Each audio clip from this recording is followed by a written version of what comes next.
contractors quit, got tired of it, they ran out of money. Modern technology negated the use of the forts and so forth.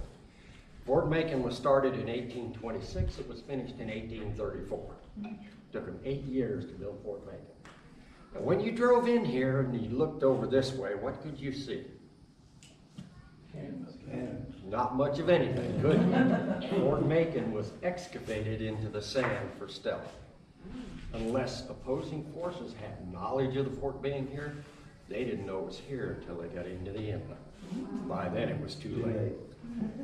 Now, they ran into a lot of problems. They dig down about 3 or 4 feet, groundwater will fill up the foundations. So to combat that, they put huge giant timbers down in the holes to combat the water. Then they built the foundations on those. The foundations under the covert way are 8 feet wide. They are huge, huge. They had to be to support all this work. There are 9.2 million bricks in Fort Macon, all manufactured in Carteret County. Most by a man named Otway Burns, who had a brickworks 4 miles up the sound. They barged the bricks down here, put them in place, and so forth. They only made bricks in the summer. They wouldn't set up in the winter. A lot of controversy between the engineers and the brickmakers. The bricks were all of different.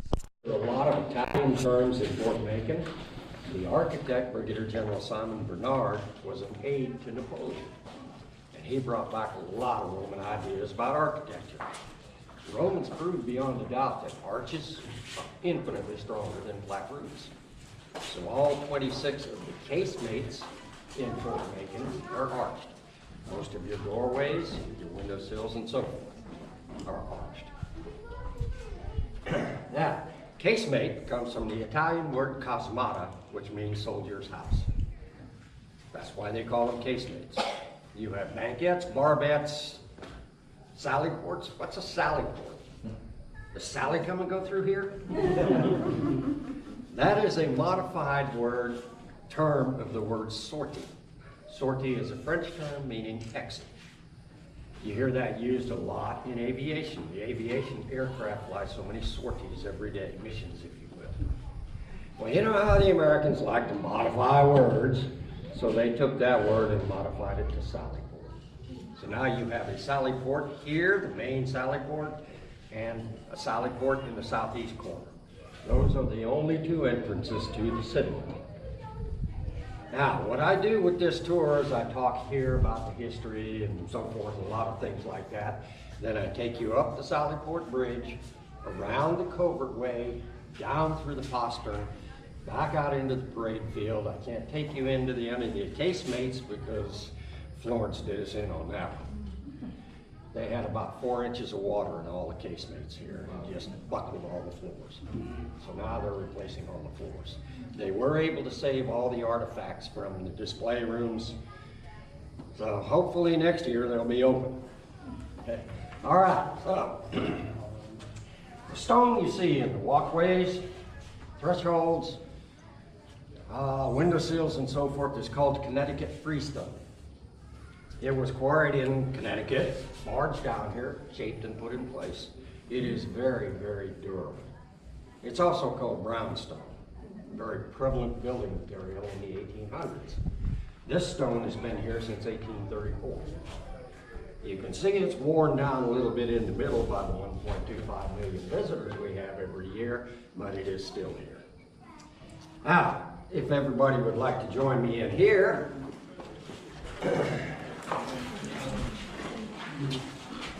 now, the fort was finished in 1834. It was only garrisoned, which means they had troops here 6 times in its entire history. From 1834 to 1836, when the Army was deciding whether or not to accept the fort. From 42 to 44, when engineers were making improvements. 48 to 49, just because the Army wanted to be here. Civil War, the Spanish-American War, and World War II. The rest of the time it was either abandoned or left under the care of a single caretaker, normally an ordnance sergeant with the Army. So the fort's finished in 1834, the Army accepts it in 1836. About 1840, the Army Corps of Engineers that built Fort Macon thought, you know, we've got all these forts out here. Let's send some engineers around to inspect them, see if they can make recommendations for improvements. Well, they just happened to have this young captain of engineers by the name of Robert E. Lee that they tasked to inspect Fort Macon. Well, Lee came down here, and the first thing he saw was that the front set of doors, which at that time was the only set of doors, wouldn't stop a musket ball. They had built it with green wood. It had shrunk, was pulling the hinges out of the walls. The forts were just in sad states of disrepair. So he recommended these 3 sets of doors. Took them 2 years to put all these doors in. They had to chisel out 3 feet of the bricks to put the hinges in. The hinges are about this long. They are huge. Now, the back 2 sets of doors are made of pine. They are vertical on one side, horizontal on the back side. They're put together every few inches with either steel or wooden pegs. The front set of doors, oh, come on, close the door, are made entirely of oak. They have an additional 3rd layer sandwiched between the first 2, built on a diagonal and put together entirely with steel pins. They're not going to blow these doors down. Took them 2 years to put them in. Now, back then, the 1800s, sanitation wasn't a great big idea, so there are no facilities in the fort.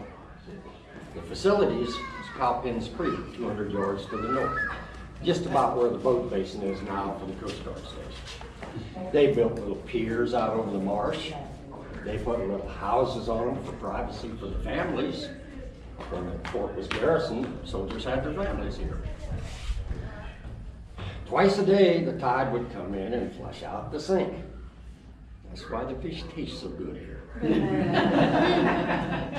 Now, if during the day you had eaten something that just didn't quite agree with you, these doors were closed and bolted at dusk. Well, you'd have to wake up your friend who would let you out that little wicket door. There's one in each door. He would lock you out. You'd go take care of your business. Come back. He'd let you back in if you wanted to. If you didn't, you spent the night outside. They were used for guard changes also. And then, morning time, the doors were open. Now, sometime between 1840 and 1865, they were bringing in ammunition, gunpowder, and so forth on wagons. Wagons back then had steel rims. These were bricks and cobblestones. They were causing sparks. Sparks and gunpowder just don't mix. Plus, you hear how it reverberates in here? Can you imagine what it sounded like with horses and wagons? So, they started pulling up the bricks and cobblestones and put this North Carolina Southern Heart pine down here. They are a cubic foot. Means they're a foot deep, a foot wide, and a foot long. They're set on a bed of sand. They're filled in between with what is called tabia, and cooked oyster shell cement that allows water to drain. So you never have standing water in a sally port. These blocks were replaced in 1936, then again in 1953. Some of the 36 blocks were used in the 53 installation, so some of these have been here since 1936. Very, very durable. Very durable. So, I'm going to take you up the Sallyport Bridge, back around the Covert Way, and then down through the postern into another place that I will show you.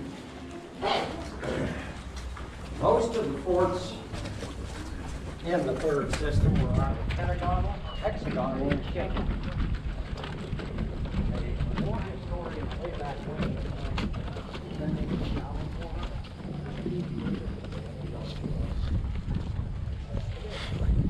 Fort Macon, what's there?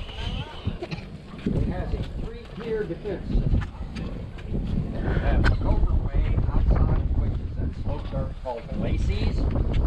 You have the ditch, and you have the citadel.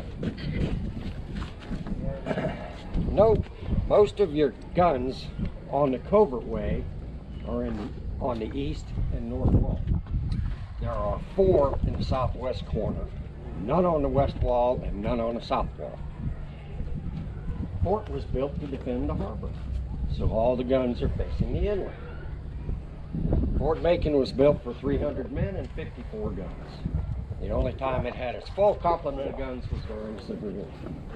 It was built to defend against smoothbore, round cannonballs that tumble. If a ship fires a cannonball, strikes the glacis, it's tumbling forward, it just bounces over. If it should clear the glacis and strike the citadel, it just bounces off. Those walls are 3.5 feet thick. 2 feet thick on the interior wall, 4.5 to 5 feet thick around the magazines. An invention just prior to the Civil War negated the use of forts like Macon. That was that gun you saw coming in here called parrot rifle. No, they don't shoot parrots with it. A man named Robert Parrott took a standard smoothbore cannon barrel, plugged it, drilled a spiral down through it called rifle. Now, instead of shooting a round cannonball that tumbles, shooting a bullet-shaped projectile that spins. They could shoot either a bolt, which is that gun, 30 pounds of metal, or they could fire a shell. Shell could have a time fuse or a contact fuse. Contact fuse just exploded on contact. Time fuse would just bore into the bricks, sit there till it got good and well ready to go off, and then blew the bricks apart. Negated the use of forts like Macon. Now, when the fort was finished, the ditch always had water in it. They had no way to control it. They had dug the channel to the sound. This thing had 3 feet of water in it at low tide. Stink, diseases, mosquitoes, B-52 mosquitoes, huge thing. When Lee toured the fort, he thought about this. He said, you know what? Let's put a sluice gate in that channel. So he did. He put a sluice gate in the channel, had them put 2 more feet of dirt in, but left a channel down through the middle. Now they could control the water. Through that slab over there is when they controlled the sluice gates. 1898, the Army decided they didn't need the ditch anymore, so they put another foot of dirt in and sealed it off. It still gets water in here. One of the rangers told me that during Florence, the water came to the top of the rail at the bottom of the ditch. Flowed in through the sally port and put 4 inches of water in all the cases. A lot of water there, it had no place to go. So, the fort was built to defend the harbor. So what do you do in the event of a land attack? It's going to come from the west. Well, the invaders would attack the covert way. Okay. The defenders would line the covert way walls, try to repel the invaders. If they were not successful, they would retire into the counterfire galleries. There are 7 of them. We have 1 here, 4 in the southwest corner, 1 in the southeast corner, and musket firing forts over here. They cover every inch of the ditch. The defenders have burned the bridge, they closed the doors. The attackers take the covert way. Inside the 6 counterfire galleries in the corners, they had one of those 30-pound carronades. That's just a smoothbore cannon, fires a 30-pound cannonball. In the event that they were attacked, they would load it with grape shot, nuts, rocks, bolts, glass, whatever they could find, shoot down through the ditch, and it's just a giant shotgun, and it just mows everything down. Plexiglass and the bars you see on the windows were put in by the Park Service to keep out vandals. These would not have been there. So the attackers had taken the covert way. They had to scale this 15-foot counterscarp wall, get down into the ditch, which has been flooded with water, get over to that 24-foot wall, scale to the top, reach out and over the 1.5 foot cordon that brings the top. What do you think he's going to see when he gets up there? Muskets. You got people shooting at you from up here, in here, and over there. Land attack against Fort Macon would never succeed. The death toll would just be too horrendous. Now, fort's finished, garrison for 2 years, abandoned, engineers come in and make improvements and so forth, abandoned, garrison 48 to 49, then left under the care of Sergeant William Alexander, who lived in this fort for 11 years with his wife. He had petitioned the Army to give him a weapon. They said, no, you don't need a weapon, you're a caretaker. 2 days after the Confederates fired on Fort Sumter, April 12, 1861, Captain Josiah Pender organized the Beaufort militia, a few North Carolina volunteers, and brought them over here, demanded the surrender of the fort. Well, Sergeant Alexander had no recourse. He had no weapons.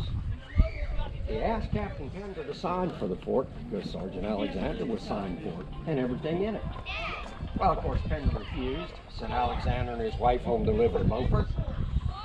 Alexander petitioned the Army. What do I do? He was a sergeant in the artillery. Well, the Army said, stay there and we'll send you orders. Orders never came.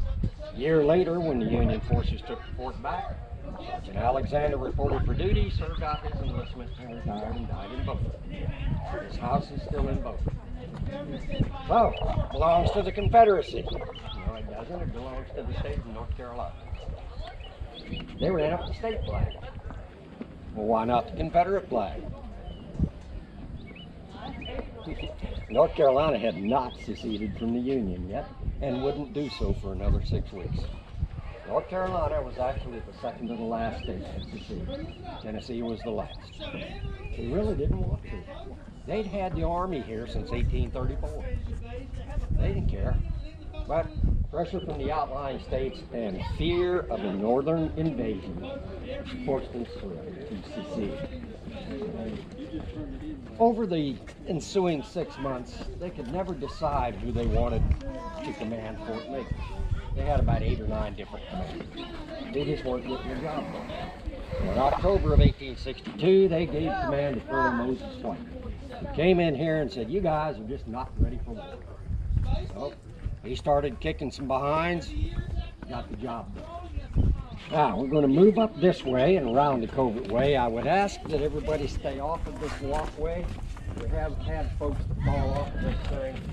I don't want it to happen on my watch, but I'm going to be on it. If you fall, I got to catch you, and you're going to take me with you. I don't want to fall off. All right, so.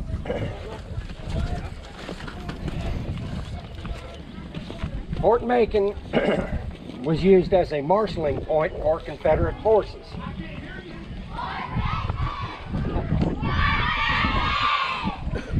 Rangers do a fabulous job here. They do these musket demonstrations all the school kids. This is Roger Bell, I believe. So they come out and they go through all the steps of the musket demonstrations. So now, Earl White comes in here, he's looking around, he's getting everybody ready for it. Brings it all in. January 1862. Brigadier General Ambrose Burnside at that time organized what we call his Carolina campaign. It was called actually the Eastern Campaign, but his mission was to take the Carolinas, which he did. He set sail from a New England harbor in January of 1862 with 80 ships and 15,000 men. Came down here and proceeded to take Roanoke, Roanoke Island, Hatteras, Hatteras Island, Hatteras Inlet, and so forth. He knew he was going to have to take Fort Macon because he wanted Beaufort as a coaling station for his ships. So in February of 1862, he anchored his fleet off Harker's Island, landed Brigadier General John G. Parke, 5,000 troops, came around and took Beaufort, Morehead City, Carolina City, and Newton. Then on March 23rd, he brought his troops across at a place called Hoop Pole Creek, 5 miles to the west. That started the siege of Fort Macon. The siege lasted a month. The last battle lasted 11 hours. Now, I would ask that you step up on these gun mounts here and look between the trees, way off in the distance out there. You see a spit of land. That's Harker's Island. During the siege, Confederates had 5 of these rifled cannons. The defining feature of a rifled cannon, a carrot gun if you will, is on the back end of the barrel called the breech. There's an additional 1.5 inch thick iron band. Reinforces free. It takes 6 pounds of gunpowder to launch a 32-pound cannonball from a smoothbore. It takes 3 1/4 pounds to launch a shell out of a parakeet. That's a lot of force going on. Well, they only had one that was done at a foundry and they forgot to put it on. The other 4 were just standard 32 and 24 pounders they rifled in place here at the scene. Kind of afraid to shoot them. You take metal out of a barrel, you're going to weaken it. They did anyway. So now, keep in mind, none of this vegetation was here. This was just all pure killing zones all the way to the beach. So this young artillery officer here at Fort Macon happened to have one of those rifled cannons. He looked out there and he could see the fleet. Requested permission to fire. Colonel White would never give him permission to fire. Until April 22nd, when Major General Ambrose Burnside ordered the USS Governor Ellis to start towing an artillery barge forward toward Fort Macon through back south. Then this young man requested permission to fire and got it. This happened on April 22nd. He got up here, he checked his windage, his elevation, and he fired off a round. It landed 8 feet behind a rowboat carrying the commander of the USS Minneapolis over to see General Burnside. Well, then very quickly, like in the cartoons, the sailor's road got out of the water. He fired another round, and a sailor on the stern of Burnside's ship had to duck. The rounds came so slow, and they made so much noise, they could actually hear and see him coming. He was facing east. He heard it, looked, and bent over. It went over his head and landed 15 feet the other side of Burnside's flagship. At that time, General Burnside told the Admiral, "We need to get the fleet out of here." That shows you the power and the accuracy of the Parrott guns. Average distance with any real accuracy on a smoothbore is about 1,600 yards, 3/4 of a mile to a mile. Parrott guns can shoot 3.5 to 5 miles with accuracy. Parker's Island is 3.25 miles.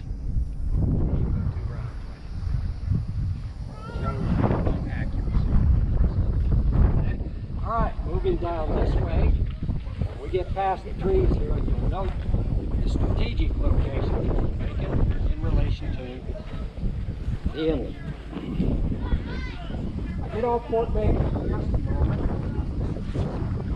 This is one of the entrances to fire galleries.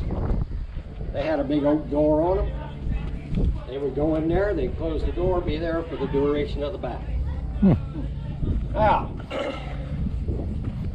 we had a hurricane that came through here in 1996 that uncovered a ship about 1.5 miles outside the inlet. For years, they sent divers down trying to figure out what ship it was, who sailed it, and so forth. They finally brought up an artifact that definitively identified that ship as the Queen Anne's Revenge. Now, for those who don't know, the Queen Anne's Revenge was a captured French ship by the name of Concordia and renamed the Queen Anne's Revenge by Blackbeard. This was Blackbeard's stalking grounds. Governor liked him. He had amnesty. He could come and go as he pleased. Well, for years he raided in this area and so forth. Finally got tired of the lifestyle. Went to live in Bath, North Carolina for a couple of years. Got tired of the inactivity there. Yes, do it. Went back to pillaging and plundering. 1718, June, he ran aground outside the inlet. They had a sister ship with them, just like the Queen Anne's Revenge, tried to tow them off, and it in turn got stuck. So then they abandoned the ships. Blackbeard was captured during a battle off, I believe it was Nag's Head, off the Outer Banks up north. He was beheaded. His head was put on the spit of an English ship, Virginia ship, and taken back to Colonial Williamsburg. I mentioned this because a lot of those artifacts are on display in Beaufort at the North Carolina Maritime Museum. It's all free. They just ask for your time. They have a scavenger hunt for youngsters. Go in, you get this piece of paper, got to find all the items on that sheet, and then you get a sticker or something like this. I don't know what it is. Took my granddaughters to it a few years ago. 2.5 hours later, I told them it's time to go. They found everything except the owl. And I know where it's at. I'm not telling. But if you look up in the rafters when you go through the doors, you might see something. All right, back to Fort Macon. Note this strip of land right over here. That's the western end of Shackleford Banks. That starts the inlet. That western end right there is exactly 1 mile from Fort Macon. So any ship that comes into the inlet comes under fire of all the guns. Smart people, smart people. So Colonel White's got him up here, he's ready for war. The siege starts. Colonel White was requested to surrender 3 times. He refused all 3 times. So in the morning of April 25th, 1862 at 5:40 in the morning, General Parke had no recourse but to open fire. He had brought his artillery forward to within 1,600 yards of the fort. He had 1 battery of 10-inch siege mortars, 4 guns, 1 battery of 8-inch mortars, 4 guns, and 1 battery of 30-pound Parrott rifles, just like that one, 3 guns. That Parrott battery was assigned 1 mission. They were to shoot at nothing but the southwest corner of this fort. They were not to target guns, they were not to target people, they were to shoot at that southwest corner. Now, why you ask? Army Corps of Engineers built Fort Macon. They had the plans. They knew exactly where all the magazines are. That Parrott battery's job was to breach that magazine, which they almost did. So, General Parke opens fire at 5:40 in the morning. 20 minutes later, Confederates returned fire. By 11 o'clock, nobody could see where they were hitting because of all the battle smoke. Guess they didn't have breezes back then, I don't know. Anyway, the Union forces sent spotters over to Beaufort, went up on the Atlantic Hotel and said, "Hey guys, all your stuff's going in the inlet." They were overshooting the fort. So they adjusted their fire, and from 11 o'clock until 4:30, when hostilities ceased, 560 of the 1,100 rounds fired hit or exploded over Fort Macon. A lot of crap. Well, White vowed to fight forever, till about 4 o'clock when he got word from a magazine worker he needed to come look at something. And I'll finish that story inside. So he surrenders the fort. The Union forces come in, take command of the fort. Becomes a federal prison for North and South Carolina. Until 1877, when the Army decided, we don't need this prison anymore, sent the prisoners elsewhere, and abandoned the fort. Came in 1884, took out all the guns, except the mortars that the Union forces had brought in. About 1898, we got involved in the Spanish again, the Spanish American. They sent Colonel James Young in here, garrison Fort Macon. Colonel Young came up here and he looked around and he says, "We don't have any guns. Spanish ships can come up the coast. We can't do anything about it." So he had his people bring up the mortars, put them on that south covert way, had them build that big berm there to protect them. Now they could fire at Spanish ships coming up the coast. He did not like the fact that all his ammunition is inside the citadel. If they got into a battle, they'd have to come out of the citadel with all the ammunition, gunpowder, fuses, and all this other stuff, carry it up the steps, load the guns, and get involved. So he had his engineers brick up that southeast corner counterfire gallery, made that the magazine for his mortars. Now if they got into a battle, they come out of that hole over there like a bunch of ants and just get right to it. Well, they never fired a shot. The Spanish never got this far. The war ended. The fort was abandoned and decommissioned in 1904. The significant thing about Colonel Young and his regiment is the fact that Colonel Young was black. His entire regiment was black. It's the first time in history that a black regiment led by black officers took command of a fort. Historical point for Carolina. So, back to the battle. Battle's raging on, raging on, raging on. Now, before the battle started, Colonel White came up there and said, "We don't have any guns on the south wall. Ships can sit out there in the distance, fire through shell after shell at us. We can't hit them. We got some little 24-pounders up here. They just couldn't get the distance." So he had his people bring up his 3 biggest guns. He brought in 2 8-inch Columbiads and 1 10-inch Columbiad. That means they shoot an 8 and a 10-inch cannonball. The 10-inch cannonball weighs 128 pounds. Took 3 men to load it. Put them in this southeast corner, put them on a circular track so they could rotate 360 degrees. Now he could fire at ships out there in the distance. During the battle, remember I told you that Parrott battery the Union forces had was assigned that one mission. Well, they fired a bolt. It went a little bit errant. It bounced off the covert way, went through the carriage of the first Columbiad, disabled it, and killed a soldier. It hit the wall, came back this way, went through the carriage of the second Columbiad, disabled that one, continued on and disabled the third Columbiad and killed 2 more soldiers. This one 30-pound hunk of metal from a Parrott gun took out the fort's 3 biggest guns and killed half the soldiers that were killed. There were only 7 soldiers killed, 18 wounded, 25 guns destroyed. Again, power and accuracy. So, I'm going to take you down these steps into the postern, and hopefully I'll be talking the whole time. We'll talk a little bit about this postern here. Originally, this sally port was originally the same size as the other. But when the Army came in here and looked at that and said, "We're not bringing wagons in here," so they bricked it up and made it a 3-foot entrance. Okay? All right, I'm going to take you down here. I'm real slow on these things, so please be careful. They are steep, they are narrow, and there are no handrails. Park Service actually got into Oh, we'll get it. Okay. Yeah, we're pro. wanted to maintain the authenticity of the fort. So there are no handrails, no facilities, no handicap ramps, nothing.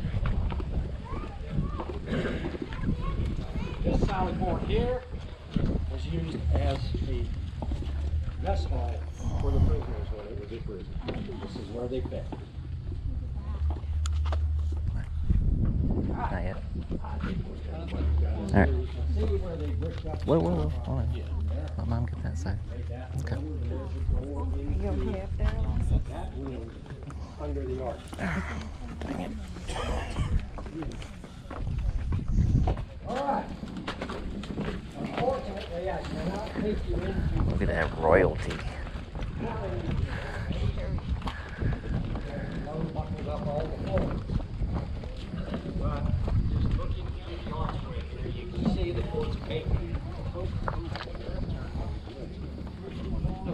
Every soldier throughout history has always been provided with his own right. It was the same then. They would left their own grave field, go over to casemate 24 on their daily ration of food. Each company was allotted a certain amount of flour. Now, what the company did with the flour was up to them, unless the fort had a baker. Well, Colonel White just happened to have this young man in his command, and he knew he was a baker in his city life, so he said, "You're going to be my fort baker." So this young man's sole purpose in life was to bake each and every person in the fort an 18-ounce loaf of bread every day. It's a lot of bread. Well, the Army decided in 1865 that wasn't enough, so they reduced it to 24 ounces. Loaf of bread every day, I wouldn't be able to get through these arches. Anyway, this young man made bread that was so horrible that troops would eat it. Fort surgeon even deemed it inedible. Petitioned the colonel to replace the baker. Now, Colonel White was this 28-year-old kid who had graduated second in his class at West Point in 1858. He was just all full of himself. He said, "No, I'm not going to do it." And then all the officers got together, gathered up all the flour, and said, "If you don't replace this guy, we're just gonna dump this in the silo. You're not gonna give a damn for bread. At that time, Colonel relented and replaced the baker. All this happened during the siege of Fort Macon, and it marks the only time in history there was a near mutiny in a fort over bread. So, this young guy come in, he'd start a fire in the oven. He started it in the oven. It's just like a giant pizza oven. I wish I could show you, unfortunately I can't. Anyway, he would heat that up to 600 degrees. How did he know it was 600 degrees? They didn't have a thermostat or anything. He would take a handful of flour, throw it in, and count how long it took to done. If it was a specified amount of time, according to Army regulations, that was 600 degrees. Now, if he didn't have the flour to waste or didn't want to waste it, he'd just open up the door and stick his arm in. If he could hold it there for 15 seconds and no more, that was 600 degrees. So, he loaded up 250 loaves of bread, put out the fire, load the bread, close the door, and let it cook for an hour. It would drop down to about 400 degrees. I would certainly not want to work in there in the summer. I've been in there in August, and I know how hot it gets in there. Anyway, he'd take the bread out, put it on the racks to cool, and start all over again. It ran 24 hours a day. He had a crew that worked with him, but that's how it was. Now, some surgeon, some army person, some medical person way back then decided that eating warm bread is not good for your digestion. Therefore, the bread was never issued until the following day. By then, it was cold and safe. But that's what they did. All right, I'm going to take you out through here. This casemate right here was one of the fort's 3 kitchens. And that's all they know about it. They think it might have been the kitchen to prepare food for the prisoners who ate here in South Fort. It might have been a bread preparation room, or for lack of a better word, a bread stale. That's all they know.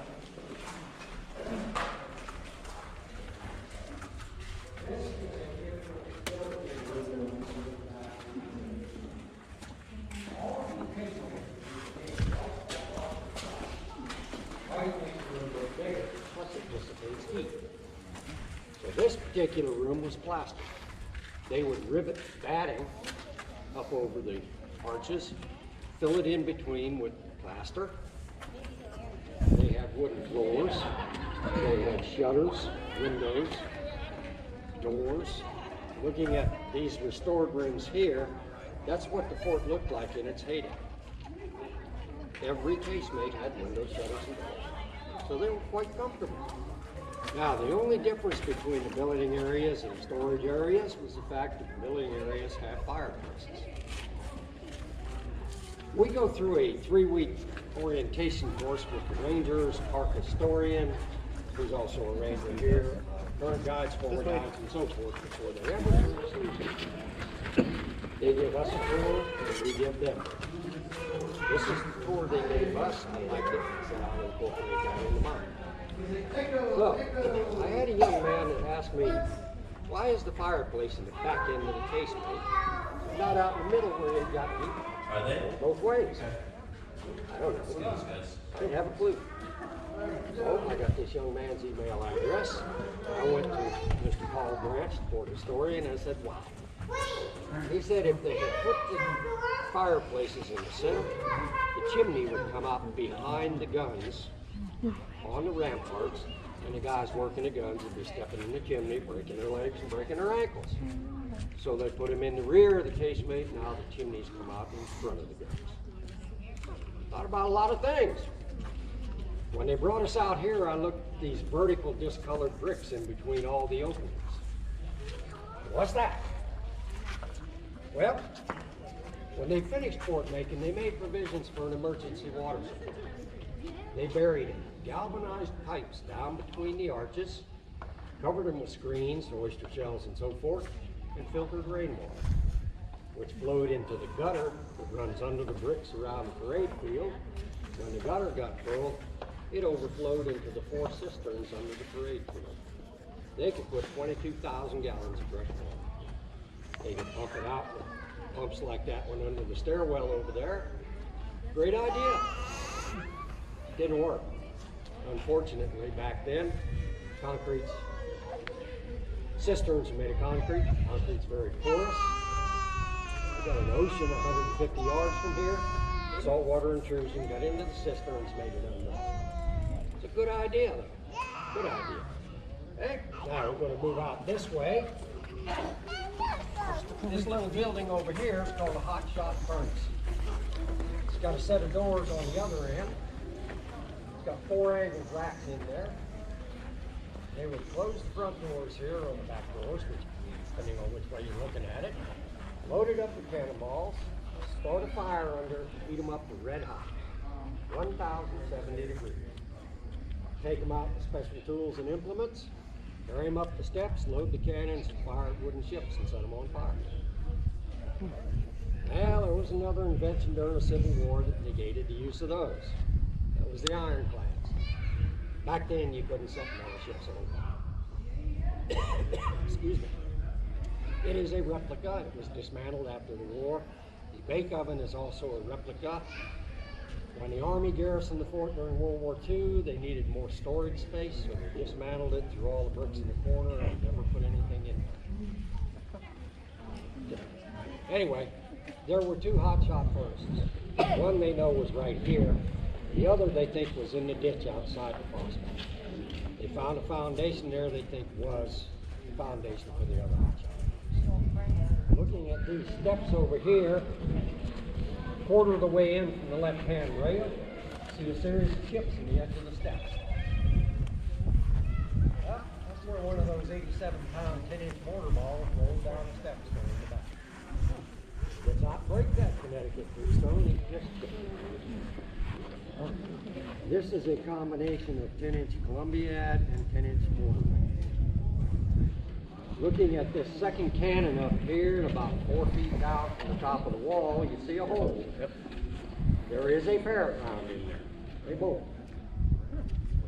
Excuse me. And if Mars and Sagittarius are aligned, it's raining outside, the snow's falling, the sun's shining, you're sitting over there with binoculars, you might be able to see it. It's in about this far. But it is there. During the battle prior to, the Confederates lined these 2 walls with railroad rails in hopes of deflecting cannonballs.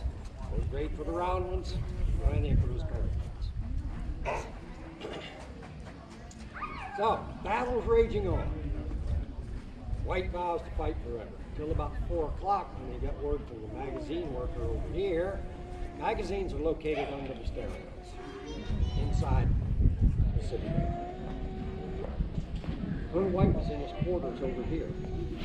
He wasn't stupid enough to go outside and all that stuff explode. There's a series, lost the word. Anyway, there's a way you can go anywhere in the Citadel and not have to go outside. It's a ring of arches that ring the entire Citadel on the inside. So he went around here, he went into that magazine, looked up and saw daylight. Not good. I'm supposed to have 4.5 to 5 feet of brick, metal shielding outside the casemates to keep out rain, and 4 feet of dirt. He just knew it was a matter of time before one of those parrot rounds came through that crack, hit the 10,000 pounds of gunpowder he had in the magazine, and we would not be looking at Fort Macon today. So, he ran up the white flag, hostilities ceased at 4:30. Following morning, the Union forces came in, took command of Fort Macon. Of the 400 and some odd men who were captured, they didn't send them to prison. Prisons didn't exist then. They signed this little piece of paper called parole, which states, "I will not take up arms against the Union forces," and send them home. They were still prisoners. Periodically, they'd go gather everybody up and have prisoner exchanges. Union go back to the Union, Confederates go back to Confederacy.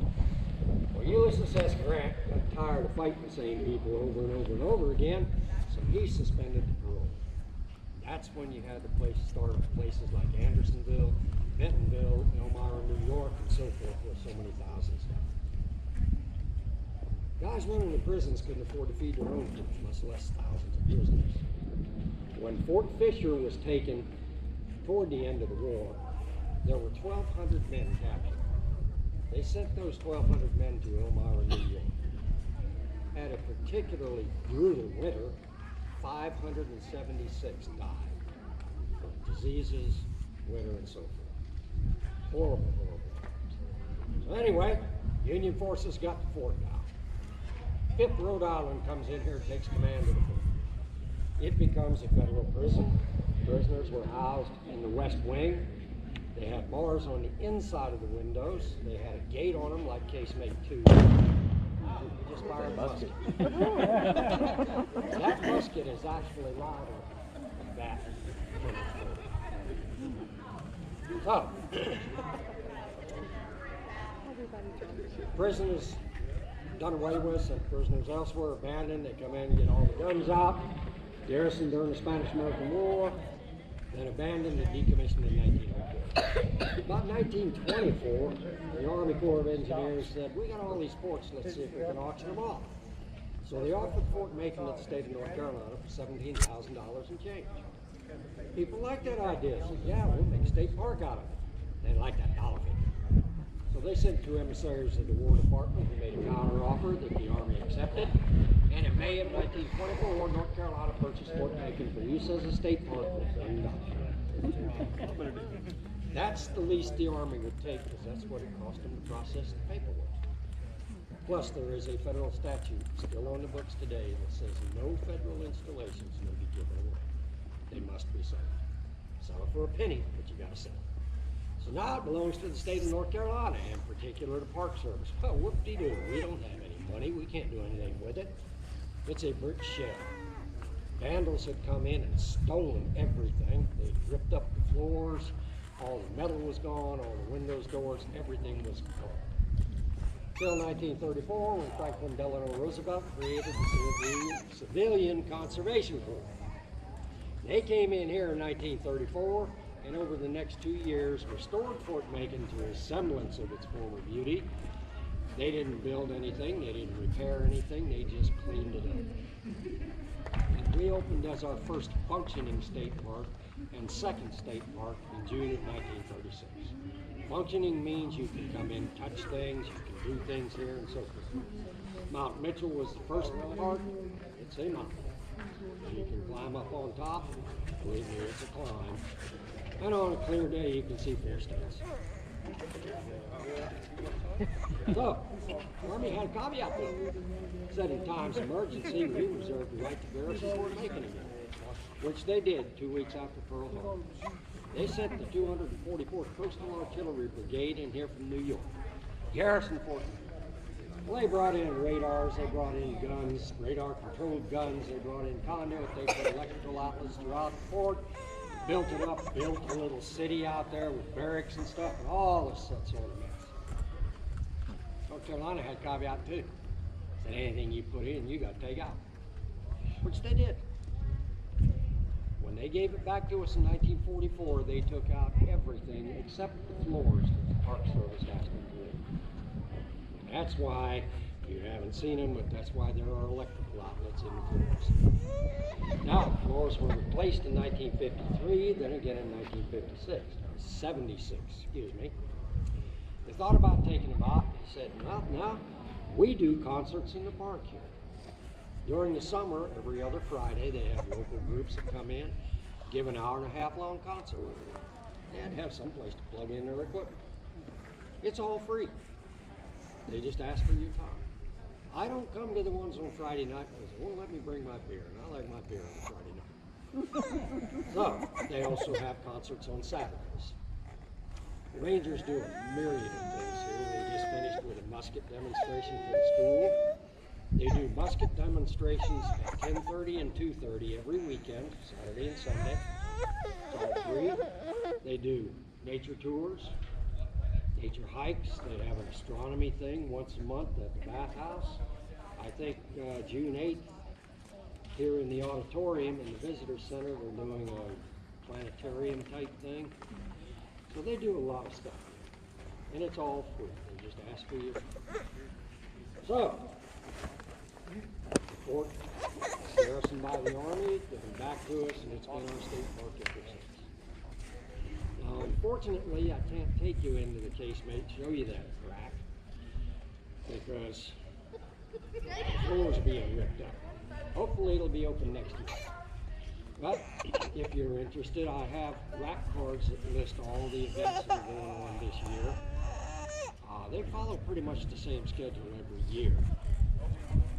But if you're interested in coming back at another time, you can go online to the Friends of Fort Macon. Probably late February, early March, they'll have the schedule out for that week and see what's going on. Okay. All right. Please enjoy yourselves. You're free to go anywhere except into the casemates. You can go up on the ramparts up here. I would suggest you walk the West Covert way here and see the damage that was done on the West Covert. That's basically the only place any damage was done. So thank you for visiting Fort Macon, and please enjoy yourselves. Thank you.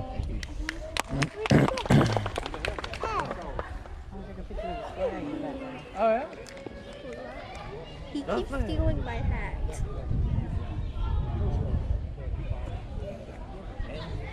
Why are you stealing my Want to hat? take a picture, Dad? I feel like he's taking a picture of my face So because about it his says hat. 50 Is this still going? minutes. Can you see on your phone? Battery's almost dead. Look at me. Oh, it's slow. It's a little slow. Oh. It's a little slow.